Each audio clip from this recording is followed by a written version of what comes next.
Hey guys, Rogers here. I figured I'd make a video about a topic that's really not often covered. What tools do I use? Do you have a workhorse screwdriver? I do. You guys right here, right? I found that tools can make a world of difference. You know, they can take a job that seems like it's straight from hell and make it easy, right? It's all about the right tool combinations and how you use them, right? So I figured I'd briefly go over what I like. So first up, really, would be these metal trays. They can really make a world of difference as far as keeping your workbench clean. They also, because of the magnets, right, they magnetize your tools, which can make getting into a motor grip a whole lot easier, right? You know, because, see, right, when you take that, put it in the motor grip, and what do you know, it hangs on. Okay. And then also, another way that you can use these trays that's useful is, say I have my bevel gear here and it doesn't have any bearings on it right now, but let's say I just shimmed it and I don't want to leave the bearing out, or the setup on the table because I might knock it over because I'm so clumsy, right? You know, oh, boom. When you place it down, likely it's going to take the bushing and the bearing, right, and hold them together using the magnet.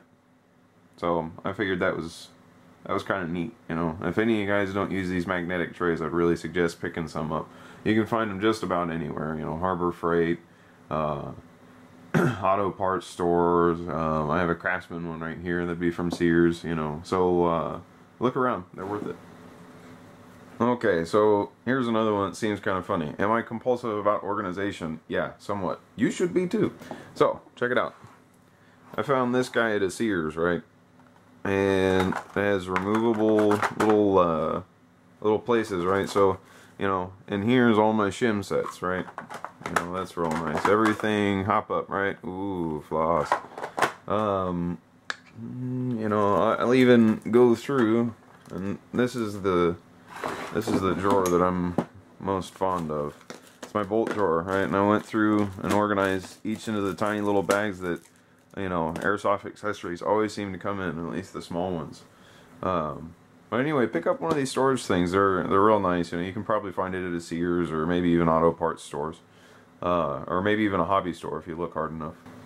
So a quick little hand tool one, right?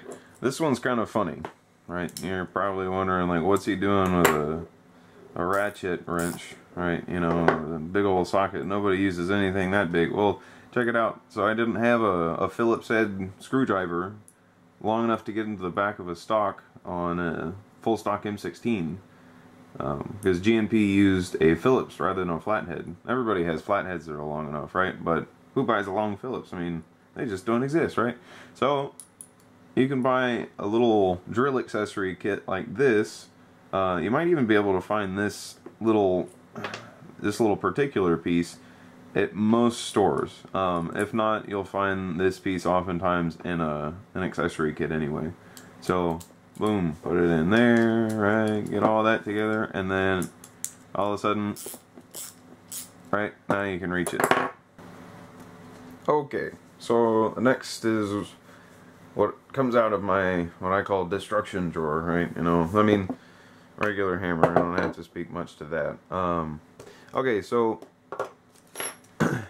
all you guys that like to do the short stroking and you know, grinding through metal piston teeth and oh, it sucks so much, it takes forever.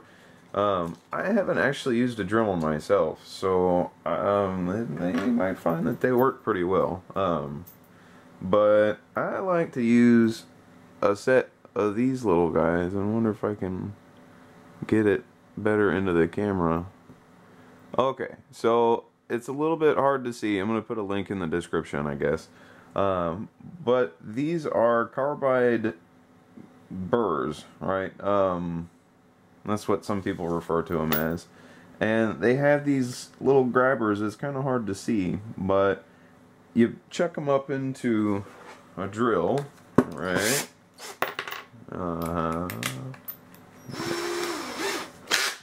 Right? So chuck it up into a drill and then start grabbing into the metal. And this carbide stuff is pretty stout. and it'll hog pretty well as long as you can stabilize everything. You know, you can push into it real hard and you're not going to break anything.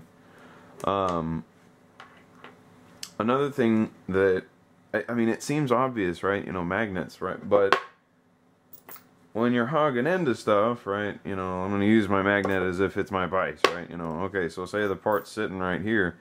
I'll actually put the magnet right next to the workpiece as I'm cutting, and it'll pick up most of the shavings that go flying. So I don't know if any of you have to be real clean wherever your workshop is or not, but that's something you might think about, or maybe you could take a speaker magnet that might do better. So this guy is actually a salvaged part out of a dead motor, right? It's called a wrist pin.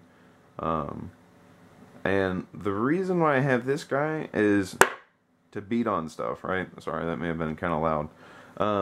And it also has a very straight side, right? Because it had to operate in the motor. But it's a good chunk of metal, right? It's also probably the hardest piece of metal in this house and everywhere. So, you know, it's a great tool for beating on things, and, you know, maybe for trying to find a straight edge that you need to measure something up against. So if you can find a wrist pin that's clean, you know, they're pretty well worth it. A final little destruction thing, right? These are right-hand drill bits, but you can go look on Northern Tool, Harbor Freight probably, I think they have a set. Machine Shop Supplies definitely will. But go find a set of left-hand turning drill bits, right? These, if you notice, they cut going to the right. You're looking for one that cuts going to the left. Okay, and the reason why that's useful is if you get a bolt that's stuck down in a hole, right? You know, say you do the oh no, strip it kind of thing, right? You know, oh no, we're screwed, right? That kind of thing. Or say you round out the edges in here. Well, chuck this into your drill, put it down onto it, and hog into it, right? And you chuck it going left, okay? And it's turned left. Everything's left with a left-hand drill bit, right? And what it does is your little edges here are going to grab into the bolt, even if it's rounded out, and then likely pull it up out of the threads without seeing too much damage, or at least you hope so. But that's a less aggressive method than having to hog into it with a right-hand drill bit and pray to God you don't kill the threads, all that kind of stuff. Now we can finally address some of my personal favorites, right? This is all the measuring and setup tools, right? And yes, this gearbox shell is a tool. I guess I'll talk about it first, right? So when you finish with a shim job, right? I'm sure everybody's done this at least once. You get all excited, you stand up, you're gonna go to the restroom, get a water, maybe someone's yelling for dinner, something like that, and you bump the table, right, or swipe something across it, and your beautiful shim job goes, Wah! It goes flying away, and then next thing you know, you gotta do it all over again. Well, this is actually a wasted 9mm, so ridiculous, 9mm, anyway, gearbox shell, right? And the nice thing about it is you can drop your screwdriver. See, you can throw a bolt in there, deeper than that of course, but with all of your bearings in there, it's just an extra gearbox shell, right? And then you could throw this across the room, you can do all kinds of stuff with it, it doesn't matter, you're not going to lose your shim job. Okay, so the next one, I picked this up from somebody, I can't remember who, may have been that Kalashnikov guy, right? But shading down the grip, right, makes a big difference when you're coming in to do setup, right, you know, for the motor pinion. And then you drill a hole right here, right, so you can actually see the motor pinion, or I guess it'd be going this way, right, coming in and out to mesh with the bevel gear. I'll talk about that more in the actual shimming video, and you'll get to see it in action, right? But that's a really useful tool. So just go ahead and kill a motor grip you don't like. And then the last one is R the different measurement tools, right? So this one's a dial indicator, and it measures movement, right? So when the stick goes up, it measures how far distance it was, right? You know, and this one measures in inches, or the imperial system. I prefer it. You can look into my gear shimming 1 video, and it'll talk about it, why I prefer it.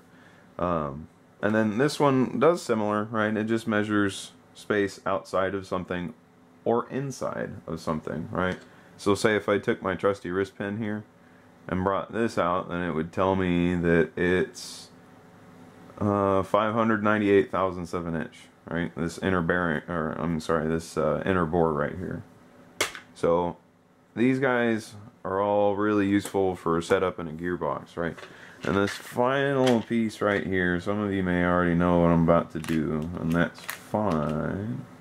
Oh, if I can get it out, don't tip them over. There we go. Alright, so this is a set of tips. I actually picked this up at a swap meet, so I can't really help you on where to buy them, but they can really make a world of difference when you're trying to grab something with the indicator, right? You know, say you have a bearing hole that's being funny, or I don't know, something like that.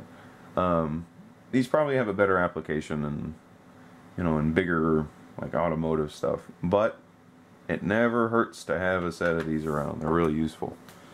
Anyway, so that's pretty much it for tools and everything. But, you know, why don't you guys let me know what you use, right? Throw a comment or something like that, and we can talk about it and maybe come up with better combinations. Let me know.